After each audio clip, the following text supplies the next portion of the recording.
시간 이제 하나님께서 언약을 하셔서 언약을 이루시는 분 여호와 하나님, 그 살아계심과 그 위대한 은혜와 사랑을 우리에게 확정해 가시되, 그 여호와 하나님을 우리에게 가르쳐 주는 방법이 이제 언약의 방법, 언약의 내용으로서 아브라함에게 하나님 나라를 허락하셨고, 그 나라를 다스리기 위해서 하나님께 법을 주셨다는 겁니다. 구약에 법이 있어야 그 나라의 근간이 세워질 거 아닙니까? 십계명이라든가 법규라든가 규례인데, 그런 율법을 통해서 하나님께서 나라를 다스려 간다. 이거 지금 구약의 말씀입니다. 근데 그 율법 통치의 가장 절정의 모습이 이제 성전이라는 겁니다. 성전이라는 것이 하나님 나라를 가장 축약해가지고 보여주는 모습이죠. 죄인이지만 이스라엘 백성들이 어린 양 혹은 소나 재물을 하나 가지고 오면은 하나님의 그 은혜로우신 보좌 앞으로 나갈 수 있는 거죠. 그래서 하나님이 그들을 만나 주시고, 하나님이 다시 죄인이던 이스라엘 백성들을 용서하시고, 너는 내 사랑하는 백성이다. 다윗 때 가면은 그걸 아들의 표현을 쓸 정도니까. 그렇게 해서 성전을 통해서 하나님은 그 율법 통치를 완성을 하셨다. 여기 구약이라는 거죠. 자, 오늘 이제 둘째 시간은 신약과 우리 권사직분에 대해서 이야기를 하겠는데, 이 페이지에 그 신약에서 성취인데, 모든 구약 율법은 새 언약의 성취로서 그리스도 한 분 안에서 성취가 된다. 이게 중요합니다. 여기 포인트입니다. 모든 구약 율법이, 우리가 누차 강조하지만 율법이 우리한테 이렇게 오는 게 아니라는 거죠. 이렇게 직접 오는 게, 우리가 오늘 21세기를 살아가는 그리스도의 지체로 살아가는데, 이렇게 율법 지켜야 된다, 이 지켜야 된다, 안식일을 지켜야 된다, 이렇게 하지 않는다는 겁니다. 그렇게 되면은 예수가 거세가 되는 거죠. 예수님이 진리에서 사라져 버리는 거죠. 구약의 모든 이게 아담 언약 혹은 아브라함 언약, 모세 언약, 전부 언약이죠. 언약의 성격이 다른 거죠. 언약이 똑같은 다 언약인데, 아브라함에게는 하나님이 나라를 건설해 주시겠다 이렇게 언약을 하시고, 모세를 통해서는 율법의 법을 주셔갖고 내가 이렇게 나라를 이루어 가겠다 하신 하나님은 성전의 방식으로 구약적으로 완성을 하시고, 신약에 와서 예수 안에서 다 이루실 내용이다. 이 성경이 누구에 대해서? 나에 대해서 증거하는 것이라 이렇게 했기 때문에, 그래서 이제 예수 안에서 이루어질 때는 이게 이제 구약 전체를 우리는 옛 언약이라고 하면, 신약은 이제 새 언약이 되는 거죠. 이제 우리가 새 언약에 대해서 이제 매우 이제 중시할 이유가 있고, 그래서 구약 율법이 새 언약으로 오신 예수 안에 한 분에서 온전히 이제 성취가 된다는 것이어서 우리 성도한테 직접 적용되지 않는다. 이게 아주 중요한 부분이죠. 예수를 통해서 우리에게 온다는 거. 자, 그래서 4-1 보면 구약율법은 신약시대 새 언약으로 성취되는데, 예레미야 31장 31절 한번 보겠습니다. 예레미야 31장 31절 말씀, 스크린을 보셔도 되고 앞에 제가 한번 읽겠습니다. 31절. 여호와의 말씀이 있느라 보라, 날이 이르리니 내가 이스라엘 집과 유다 집에 새 언약을 맺으리라. 새 언약이 명시적으로 여기 나오죠. 이 본문이 아주 중요한 본문인데, 32절. 이 언약은 내가 그들의 조상의 손을 잡고 애굽 땅에서 인도하여서 내던 날에 맺은 것과 같지 아니할 것은, 내가 그들의 남편이 되었어도 그들이 내 언약을 깨뜨렸음이라. 여호와의 말씀이라. 모세율법 다 깨뜨렸다는 거예요. 다 어겼다는 거예요. 못 지킨다는 거예요. 그러나 33절. 그날 후에 내가 이스라엘 집과 맺을 언약은 이러하니, 곧 내가 나의 법을 그들의 속에 두며 그들의 어디에 기록한다고요? 마음에 기록한다는 거예요. 자, 여기 이제 아주 새 언약의 아주 중요한 포인트입니다. 법이 돌에다가 새겨지는 게 아니고 우리 마음에 새겨져서 나는 그들의 하나님이 되고 그들은 내 백성이 될 것이라. 여호와의 말씀이니라. 이렇게 되어 있잖아요. 그러니까 법이 돌에 새겨지면 내한테 좀 부담으로 다가와요. 이거 지켜야 된다, 저거 지켜야 된다. 내가 억지로 지키려고 하기도 하고 또 지켜낼 수도 없어요. 나 외에 다른 신을 섬기지 말라 하는데, 타락한 인간은 하나님보다는 자기를 더 사랑하고 우상을 섬기지 않습니까? 그러니까 그걸 내가 지켜낼 능력이 없어요. 그러니까 하나님께서 능력 없는 우리에게 예수 그리스도를 보내주시고 그리스도의 마음을 우리 마음에 심겨주겠다 이 말이에요. 모든 율법의 수많은 조항들이 예수 안에서 완전히 딱 수렴이 되고 딱 정리가 돼가지고 그리스도의 마음을 우리 마음에 심겨준다. 그리스도의 마음이 우리 마음이 되는 거죠. 드디어. 그리스도라는 건 하나님의 사랑을 확정하러 이 땅에 찾아오신 분인데 그 사랑의 마음이 우리에게 확정이 되면은 마음이 움직이기 시작해요. 이 마음의 문제. 정말 마음이라는 게 얼마나 이게 정말 중요한 현상인지 모릅니다.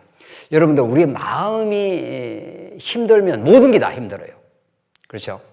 마음이 우울하면 우주가 다 잿빛으로 보여지는 거죠. 근데 어떻게 하다가 하나님의 말씀이 깨달아지고 마음의 기쁨과 마음의 자유함이 생기면 모든 게 다 긍정적이 되는 거죠. 마음이라는 건 너무 중요한 하나님의 계시 방편입니다. 마음이라는 게 결국은 우리 현상적으로 말한다면 마음으로 다 우리가 삽니다. 마음으로 움직입니다. 마음이 견고하면 인생이 견고해지고 마음이 흐트러지면 인생이 흐트러지고 마음이 좁으면 세상 보는 눈이 좁아지고 마음이 폭넓어지면 세상 모든 사람을 안을 수가 있고 그렇습니다. 이 마음이 신기한 거죠. 너무 신기한. 이 마음에 대해서 성경이 얼마나 많이 잠언서에 물을 지킬 만한 걸 보다도 내 뭐를 지키라고요? 마음을 지키라. 마음을 누가 지키냐고요. 그러니까 마음이라는 잠언의 말씀이 있기 전에 마음을 지키라. 이 생명의 근원이 이에서 남이라. 이만큼 마음이 중요한데 이 앞에 뭐가 있죠? 잠언서에? 대충 때려잡으면 돼요. 잠언에 지혜의 말씀, 요 지혜의 말씀하고 마음이 언제나 한 짝으로 잠언이 말을 하고 있어요. 그 지혜는 이제 더 근본적으로 지혜는 뭐가 지혜죠? 하나님 여호와를 아는 것이 지혜니까.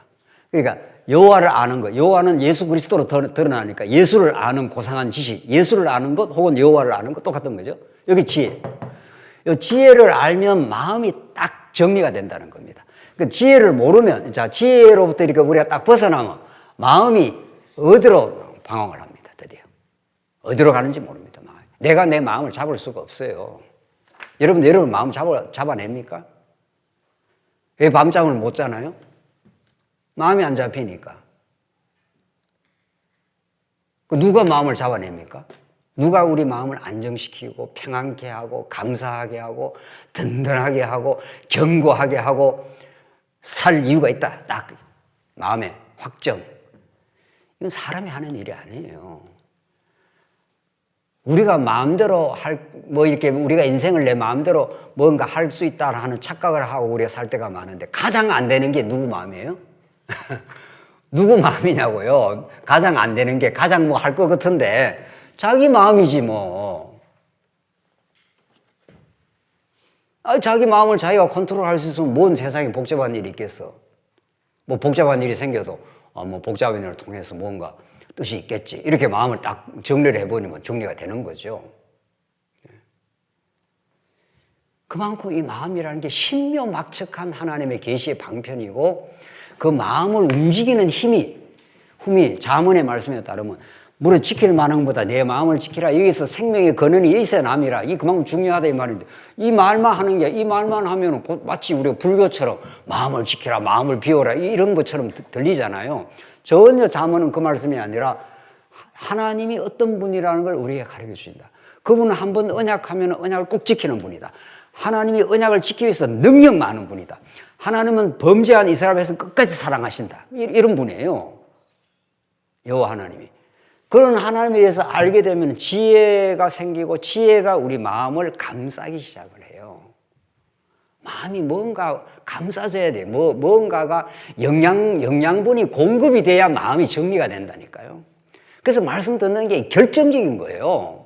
제가 뭐 말씀을 전하는 목사라서 이 말을 하는 게 아니에요. 저도 말씀을 안 들으면 못 살게 돼 있어요. 저는 말씀을 전하면서 말씀을 듣잖아요. 들으면 그게 마음을 이렇게 감싸는 힘이 생겨요. 괜찮아. 지금 죽어도 상관없어. 그 사도 바울이 옥중에서 죽어도 상관없어. 그런 마음이 확정이 되기 때문에 오히려 옥팍 있는 사람을 위로를 한다니까요. 자기 마음이 딱 확정이 되었으니까. 근데 마음이 자꾸 흔들려. 마음이 자꾸 힘들어. 뭔가 마음이 외로워. 흔들고 외롭고 자꾸 힘들어져. 그게 전부 지혜로부터 이탈된 마음의 상태예요. 우리의 상태. 이건 여러분과 제가 느끼잖아요. 살아가면서.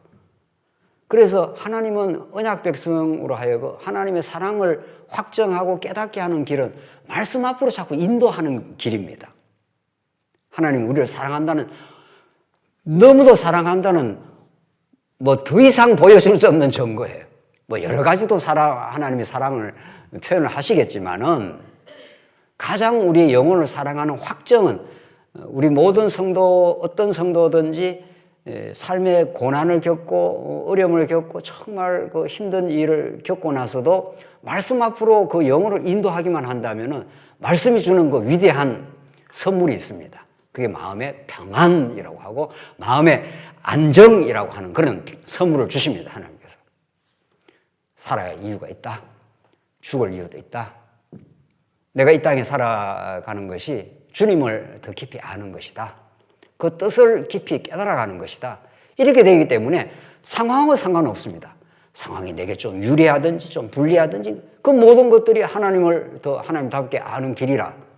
이런 그 진리의 깨달음이 생기고 나면은 그것을 우리는 새 언약의 성취라고 한다.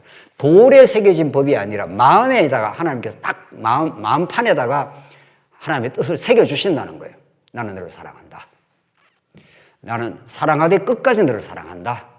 이런 그 사랑줄에서 내가 이 땅에 높음도 깊음도 어떤 것도 사랑줄에서 너를 끊지 않겠다. 이게 로마서 8장의 마지막 결론과도 같은 말씀이잖아요. 그런 말씀이 내 안에 딱딱 정리가 되기 시작하면은 그때 비로소 율법이 밖에서 내게 강요하고 들어오는 게 아니라 내 안에서 폭발을 하기 시작하는 거죠. 내 안에서 움직여 나가기 시작하는 거죠. 맞아. 이래서 우리가 복음 안에 사는 것이 하나님을 아는 것이 우리의 삶의 기쁨이지. 이래서 내 고난도 의미 있는 고난이지. 이렇게 자꾸 이렇게 수용이 된다는 겁니다. 그 마음이 내 삶을 수용을 못하기 때문에 힘든 거거든요. 왜 내가 이런 일이 겪어야 돼? 왜 내가 이런 일이 내게 생겨? 자꾸 어떤 일이 내 마음에 수용이 안 되지 않습니까? 근데 하늘의 지혜가 오게 되면 이런 일을 겪어야 될 이유가 있지. 이렇게 어떤 삶을 수용을 하게 돼요. 여러분들, 여러분 지체를 옆에 있는 사람을 수용해 보십시오. 얼마나 행복한지 모릅니다. 그럴 수 있지. 근데 그 사람에 대해서 수용이 잘 안 되고 그 사람에 대해서 자꾸 비판이 된다든가 그 사람이 내 마음에서 이렇게 걷어내기 시작하면 자기가 힘들어져요. 그런 걸 느끼죠? 그 옆에 사람은 그럴 수 있지. 또 그럴 수 있지 정도가 아니라 참 그런 형편에서 힘들겠구나. 이렇게 옆에 사람을 자꾸 수용을 하고 이해를 해 보십시오. 이해를 한다고 해야 되는 게 아니라 복음이 그런 걸 만들어주는 건데 그러면 모든 게 자꾸 이거 부드러워지고 수용이 되면서 하나님 나라를 드디어 비로소 누리게 되는 거죠. 두 번째, 성령 안에 사랑은 율법의 완성이라. 한번 읽어보겠습니다. 로마서 13장 8절입니다. 여러분들 교환 제일 밑에 이 페이지. 피차 사랑의 빛 외에는 아무에게든지 아무 빛도 지지 말라. 남을 사랑하는 자는 율법을 다 이루었느니라. 이거 보십시오. 남을 사랑하게 되는 자인데 율법을 다 이루었느니라. 율법을 조문 1조, 2조, 3조 이렇게 지키는 게 아니라는 겁니다. 우리 신약 시대는 그냥 사랑하는 마음이 자기도 모르게 생겨버렸다는 겁니다. 간음하지 말라, 살인하지 말라, 도둑질하지 말라, 탐내지 말라 한 것과 그 외에 다른 계명이 있을지라도 수많은 계명, 수많은 법규가 구약에 613조가 있을지라도 내 이웃을 내 자신과 같이 사랑하라 하신 그 말씀 가운데 다 들었느니라. 사랑은 이웃에게 악을 행하지 아니하나니. 그러므로 사랑은 율법의 뭐라고요? 완성이라는 거예요. 완성, 성취라는 거예요. 이 모든 율법이 예수 안에서 완성되고 성취되어서 우리한테 복음으로 주어진 거라는 거예요. 이것처럼 세상에 그 놀라운 소식이 어디 있습니까? 이것처럼. 이걸 복음이라고 한다고요. 내가 힘겹게 지켜야 되고 이것도 해내야 되고 저것도 해내야 되고 이렇게 무거운 신앙생활, 율법적 신앙생활. 또 막상 해보면 잘 안 돼요. 좀 놀라운 사실은. 뭐 해낼 수 있으면 뭐 한번 해봐. 하나님이 이렇게 갈 거예요. 하면 안 된다니까요. 어떤 성도하고 어제 이야기했는데 남을 미워하는 마음을 자기가 이길 수가 없대. 여기 또 미움하는 마음이 딱 생겨버리면 한번 이겨보지 그러면. 지금부터 나는 안 미워한다 뭐 이렇게 안 된다는 거예요. 그게 남편 이렇게 뒤만 보면 자꾸 미운 생각이 든다는 거지. 남편뿐만 아니고 누구라도. 그러니까 그걸 우리가 할 수 없다는 거예요. 우리가 할 수 없다는 죄인임을 하나 믿고 고백하고 우리에게 찾아오신 사랑의 실체로서 오신 예수 그리스도를 우리 깨닫게 되면은 모든 구약에 이러라 저러라 하는 그 율법이 예수 안에 성취가 되어서 우리 안에 마음의 넉넉함, 하나님의 뜻으로 받아들임, 비로소 내게 주어진 현실을 우리가 수용하게 됨, 그것이 나를 사랑하시는 하나님의 거룩한 뜻, 이렇게 점점 세상적 기준으로서는 어렵고 때로는 불행하고 때로는 힘든 그런 일들이 자꾸 이렇게 새롭게 재해석이 된다는 겁니다. 이게 복음이 만드는 기적이 따로 없어요. 홍해 바다가 갈라지는 것은 구약적 기적이고, 홍해 바다가 어떤 것입니까? 넘실댑니다. 이스라엘 백성은 죽습니다. 그냥 빠지면은. 뒤에는 바로의 군대가 막 물밀듯이 밀고 들어오잖아요. 죽이려고. 근데 그게 쫙 갈라지는 기적이 생기는 것처럼, 이게 내 인생을 해석하기 어렵다. 정말 힘들다. 그런데 그게 반전의 역사가 일어난다는 겁니다. 그게 깊으신 하나님의 뜻이었다. 그게 구약의 모든 율법의 저주를, 자 보십시다. 율법은 지키면 복을 주지만 못 지키면 뭐 한다고 그랬습니까? 저주입니다. 안식일 날 일하면 돌로 쳐 죽이라 그랬어요. 다 저주예요. 다 저주입니다. 우리 행위대로 말하면 저주받아 마땅합니다. 여러분과 제가. 그런데 예수님이 이 모든 율법의 저주를 한 몸에 걸머지시고 우리 대신 저주받았습니다. 그래서 우리에게는 아브라함에게 주신 복이 우리에게 복이 되게 하려고 예수님이 율법의 저주를 대신 받았다. 이 갈라디아서 말씀 아닙니까? 이것처럼 큰 하나님의 사랑의 확증이 있나요? 우리가 부모님을, 우리를 사랑하는 어떤 사람들을 기억하고 늘 마음에 감사함이 있나요?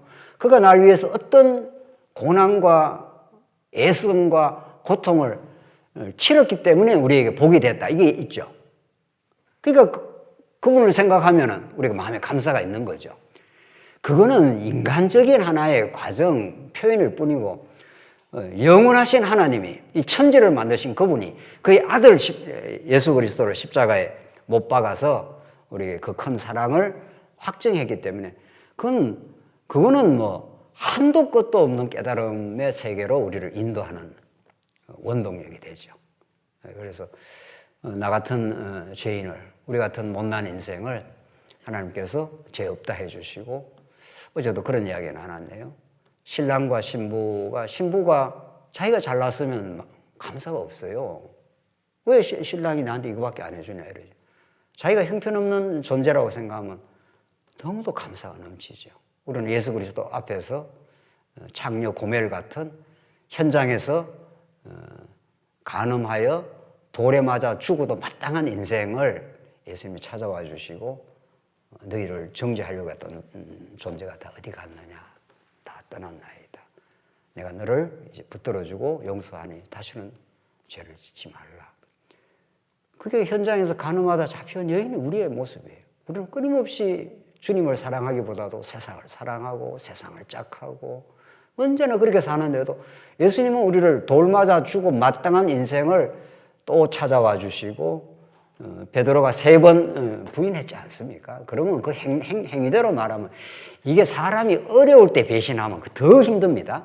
내가 뭐 잘 나가고 이럴 때 나를 좀 떠나도 상관없어요. 내가 지금 예수님이 가장 어려운 처지, 가장 힘든 길을 가고 있는데 베드로가 3번 딱 부인했지 않습니까? 그거 어떻게 해야 되죠? 여러분과 저 같으면 어떻게 해야 되죠? 그거라야. 너는 다시는 상종할 인간이 아니다. 이래버려야 되지 않아요. 그렇게 안 합니다. 베드로가 그런 인생이고 여러분과 제가 그런 인생이에요. 찾아오셔요. 디베라 바닷가에 내가 갈릴리 내가 먼저 가겠다. 네가 나를 사랑하느냐? 베드로가 다시는 내가 주님을 사랑합니다 이 말을 못하죠. 인간 마음으로는 못하죠.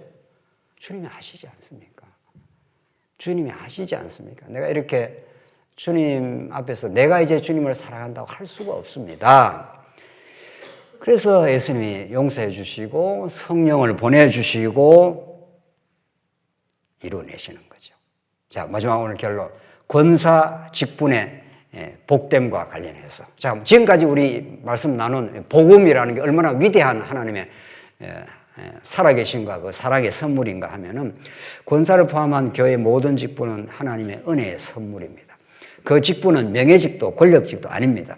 교회의 직분은 하나님 나라의 교회 안에서 십자가를 따라가는, 즉 생명을 살리려고 죽으신 그리스도의 온 마음을 품는 섬기는 직분입니다.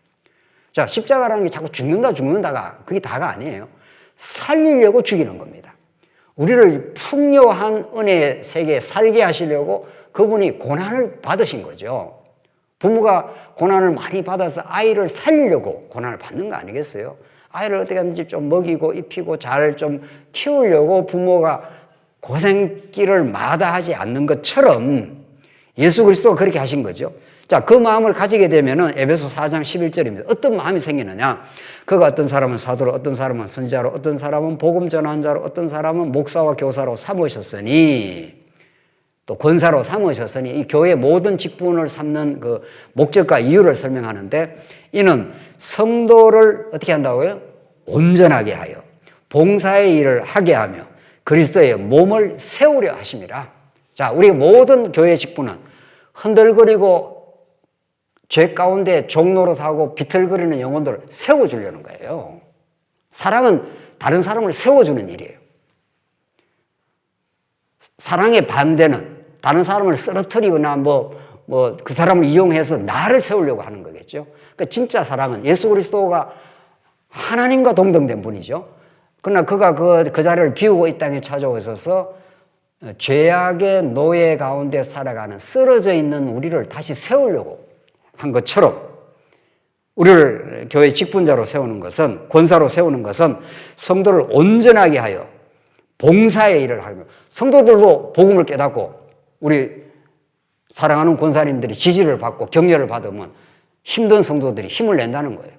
그분들도 우리 교회를 세우는 일에 우리가 서로를 격려하고 우리 복음 중심으로 살아가자, 이렇게 하는 일에 같이 세워갈 수 있다는 거예요. 그래서 교회 직분을 수행하는 힘은 인간 안에서의 욕망이 아닙니다.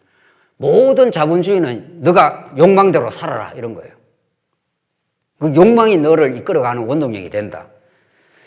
그것은 오직 위로부터 하나님의 말씀의 능력, 복음의 능력입니다.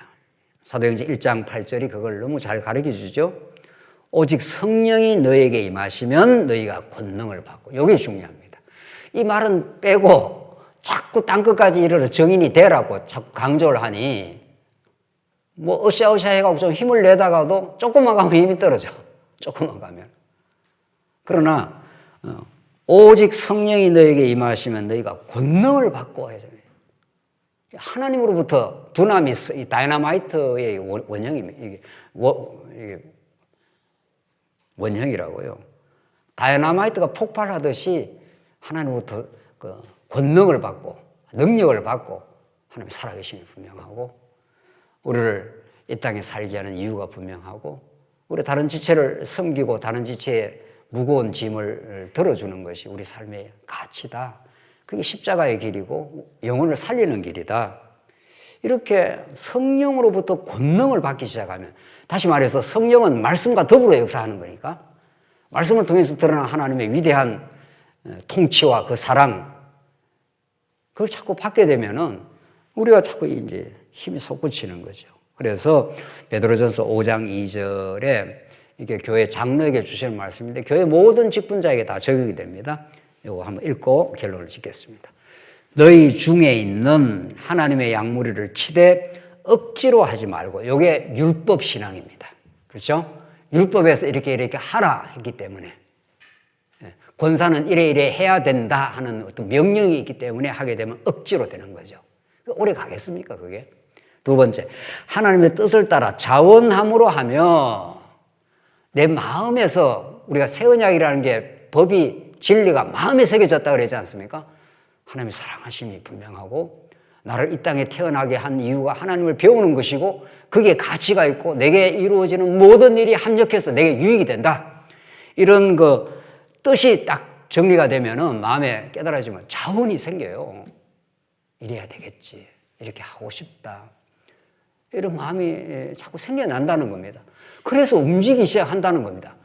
그게 뭐 교회 무슨 봉사가 되든 어떤 일이 되든 다른 지체를 위로하는 일이 되든 뭐 선교가 되든 뭐 교회 일에 협력하는 일이 되든 무슨 일이 되든 그 모두가 십자가로 우리를 살리려고 죽으신 그리스도와 함께 죽고 함께 사는 그런 그 마음이 된다는 겁니다. 더러운 이덕을 위하여 하지 말고 교회는 세속적인 단체가 아닙니다. 여기에 무슨 이익을 취하는 곳이 아니지 않습니까? 그러니까 하나님의 무한한 사랑의 공급을 받아서 자꾸 하는 일마다 기쁨이 되고 자원이 되는 겁니다. 기꺼이 하며 맡은 자들에게 주장하는 자세로 하지 말고 양의 양무리의 본이 되라. 너 이래 해 저래 해 이래 하는 게 아니라는 겁니다. 교회는 자기가 그렇게 한다는 겁니다. 자기가 그렇게 산다는 겁니다.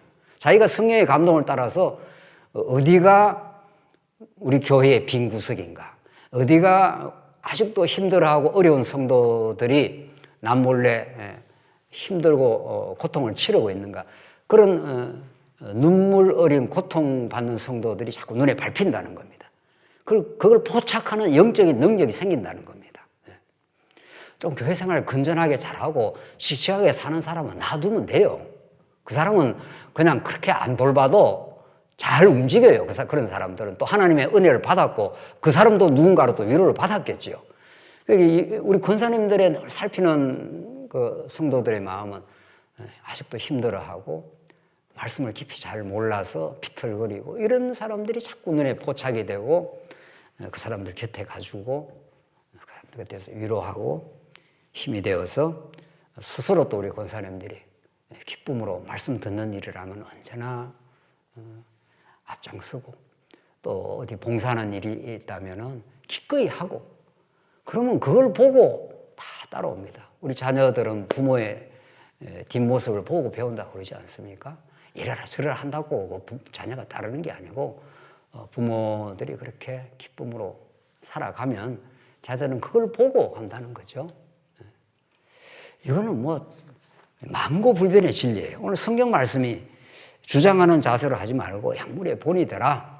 되게 하시는 그 놀라운 하나님의 복음의 능력. 오늘 율법 통치의 복음적 의미를 확인했습니다. 정말 율법을 온전히 그리스도가 새 언약의 성취로 오셔서 이루어냈습니다. 그래서 다함 없는 은혜의 선물을 우리에게 주셨습니다. 그리고 여러분과 저에게는 참으로 이웃을 사랑하는 우리 교회를 섬기는 그래서 이 고난 많고 비틀거리는 이 세상 속에 든든한 교회를 세워가는 그 값지고 소중한 이 고귀한 직분을 우리가 주셨습니다. 그게 얼마나 감사한 일인가. 그 가치가 얼마나 소중한 일인가. 그걸 깨달았던 사도 바울은 지치지 않았습니다. 정말 지치지 않고 달려갔는데 큰 사람들이 그런 정말 일을 잘 감당하게 되므로 하나님의 영광을 찬송하고 정말 하나님이 살아계셔서 나와 함께 하시는 거구나. 우리 교회와 함께 하시는 거구나. 하나님의 그 능력과 은혜를 참으로 노래하는 우리 권사님들의 복된 삶 있기를 바랍니다. 네, 기도하겠습니다. 하나님 아버지 은혜를 감사합니다. 오늘 귀한 시간 주셔서 우리 율법 통치를 이루어내신 온전히 성취하신 그리스도의 십자가와 그 부활의 능력이 우리 권사님들을 지배하게 하셔서 참 남은 삶 참으로 자발적으로 교회를 섬기며 기쁨의 삶이 되어 하나님께 영광이 되고 교회를 세우는 귀한 직분 수행이 있을 수 있도록 주께서 함께해 주시옵소서. 예수님 이름으로 기도하옵나이다. 아멘.